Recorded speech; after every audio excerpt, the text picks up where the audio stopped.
So I'm up here in Idaho Falls again, getting loaded with spuds. And this is how they do it. This shed anyway, stack the pallets down the side. And if you're new to this, if you're not new, this will bore you this bit, but we go front, single, double, single, and this is for regular hauling that doesn't go to California. And then it's double, double, double all the way to the back. 20 pallets, and there's 4,000, no, a minute. There's 42 boxes in a pallet, and they're 50 pounds each. So 1,000 and, no, geez, 42, doesn't matter. 20 pallets, the whole load's 840 cases, okay? So, I've been up for 2 days, need to sleep. But they bring these in a stack, and I just lay them up beside here, and then when they come in with their pallet full of spuds, there's no pallet under them, okay? They're on these things called slip sheets, right? So it's like a kind of like thick plastic thing. So they're all just sitting on the floor there. Right. So here comes the man. Forklift, I think. Gorgeous day out there today. The last truck again. I was the last truck last week. Having said that though, I did get the truck washed. The shine.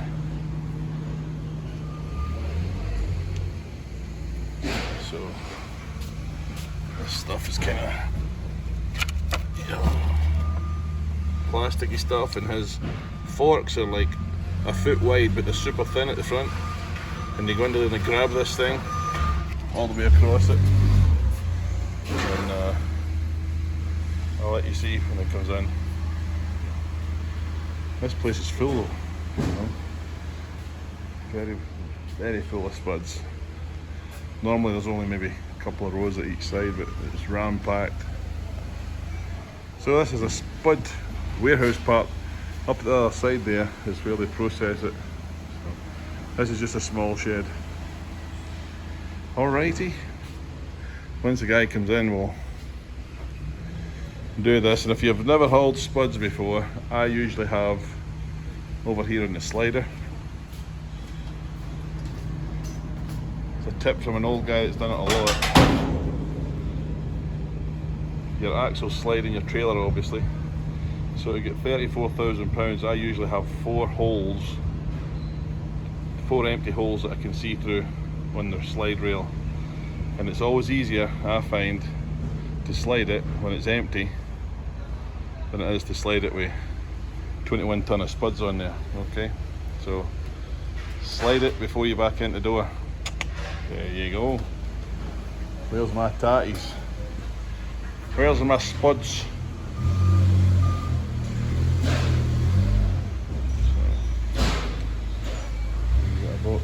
Thing coming here. Yes, we do.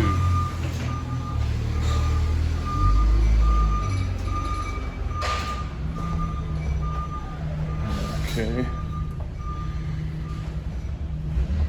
Oh, this shows up in the light. This forklift will have light on it, but there's like a scissor thing at the front of it.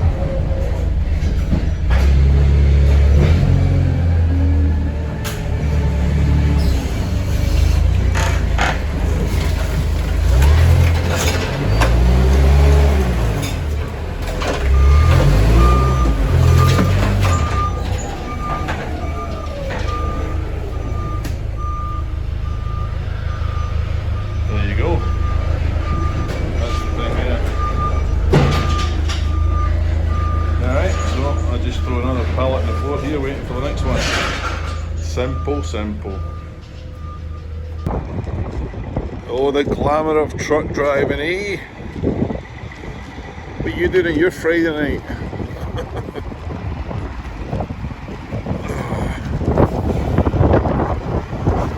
Freightliner.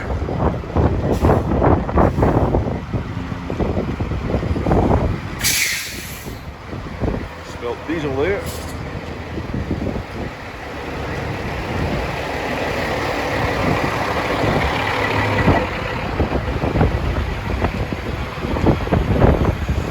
Truck washed, cleaned up, new Michelin tyres in the front, full of fuel, fuel of death. Just need to get the driver's seat full. We get going. So, oh, I love to see a green light in a reefer. Sad. Right, let me get inside, talk to you. So, it is now Saturday morning. What has happened in the last couple of days? Let me think. We got that truck loaded on Thursday night. Yesterday, I wanted to try and fix a steering wobble that I've had. When you go up to 75, it's quite a violent shudder. You think the dash is going to come out, and there's a few times before that it gives a bit of a shake. But I took it in to get the tyres balanced. The front tyres, they're both pretty new within the last 6 weeks to 8 weeks. Took it in there to see if there's something wrong, got them balanced. They put a pound of weight in one of the tyres, and then I thought, well, that's not going to work, that's just too much weight, something's not right there. So it's booked in for an alignment next week, and I took it back up to the workshop, and Jeff checked the front end, steering linkages, kingpins, the lot. Then we took it for a drive. He felt it feels like the tyres. So, alright, took it down. I thought, I've got a trailer that needs 2 tyres next week, so the trailer that Brett's pulling needs to come in at the workshop and get a couple of tyres on it. So I thought, let's just get a couple for this purple beast, new ones, put them in the front and keep those for the trailer, the ones that are on it right now.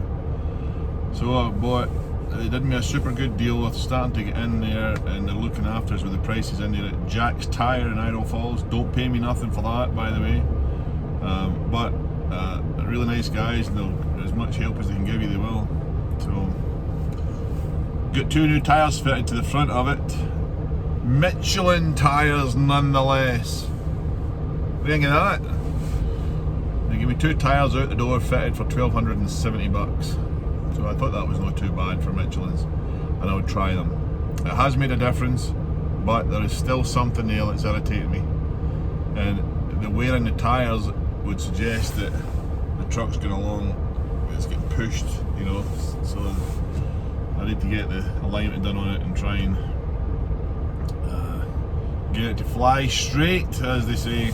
So did that. Got that all done. What else did we do? Brett got unloaded yesterday down there in his final drop south of Atlanta at Forest Park. And then run up to Daresville and grabbed a load of flooring and is headed to Salt Lake with it. Good load, good paying rates. Justin, he got unloaded and reloaded heading back that way as well. So 2 trucks are running good. This one here is going to Fort Walton Beach. I had every intention of heading that way myself. However, yesterday morning, the old yellow truck out in the oil field, ever since we had the fault with it, those of you who watch this channel will know that we had a fault with it down in Albuquerque maybe 2 months ago, and it just keeps shutting off, and then it wouldn't start, then it would shut off, and it start. So they told us it was a wiring harness. We got that, located it ourselves because their computer system was down and they couldn't do this and they couldn't do that. Anyway, they fitted an EGR valve to the truck, which it didn't need because it just doesn't need it. It hasn't worked for 10 years. I never bypassed it. It was just like that when I got it. So, and ever since they fitted that, you could be driving for 2 days and then the truck will just die on you at the most inopportune moment. So it'll fall over dead, run to the side of the road, turn the key, start up and drive away every time.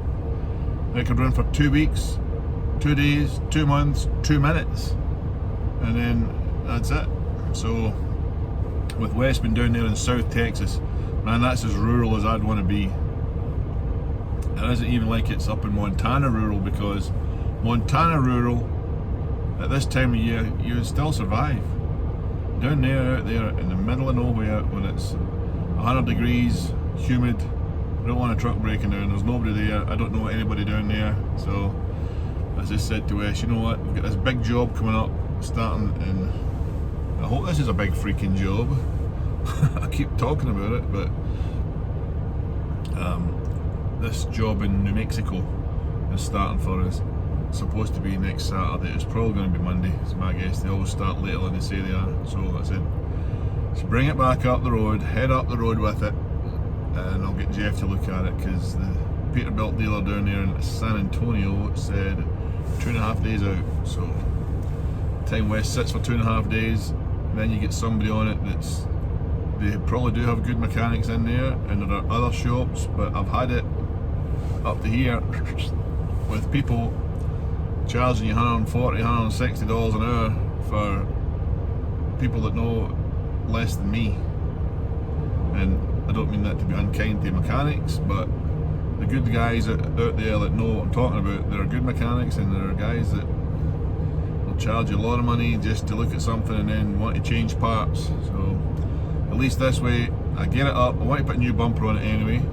When it's up, I'll re-change the oil. It was only done maybe 5,000 or 6,000 miles on that oil change. So we'll do the oil, the fuel filters again, and we'll go through the truck. I'll try and make sure it's got super good tyres when it's going down here. Might try and put a couple of, Wes says it's pulling to the side a little bit, so check the alignment in that. Maybe stick a couple of Michelins in the front of it and keep those ones for trailer tyres and run them flat, you know, don't mean run them flat, but run them square, you know, they kind of go off in the shoulder a little bit, so we'll just put them there and they can run flat. On the trailers, so it needs maybe a couple of drive tyres as well, so we'll just get all that up to snuff, try and get that finished. So I'm going to meet Wes. I'm broadcasting today from Soldier Summit in Utah, 7,500 feet high, and just about to drop into Price. There's a little gas station at the top of the hill here that's quite popular, so I'll go back there and maybe get me a hot chocolate, have it with my Twix. See, good job this trucking. So that's what's going on with that, and hopefully we'll get the blue truck finished this week. We've got a couple of drivers that are looking to start as well, and I've got a good response from that advert we put out there. It wasn't really an advert, it was a suggestion. You're not supposed to put adverts on there. So they say, they review all these videos that we put on, and so we had to change a few things in the last one. It didn't get off to a slow start, but we've got a few things happening in this month. But I've got really good response, as I said, to that request for drivers. I should be a politician there. And I've got a few people to phone that seem really keen, and I really wish I could get green cards for a lot of people I know in the UK, and a lot of drivers that are driving professionally there that would like to come here and do it, because I know given the opportunity they would make the absolute most of this. And they'll be stuck in the M8 between Edinburgh and Glasgow at 56 mile an hour and sitting in traffic and around the M25 and waiting for boats down at Dover. You know, I really believe that they would have a really good crack at this and go for it. So maybe Joe Biden will change the immigration. He's supposed to do something with it, but I don't think it's working out as they planned.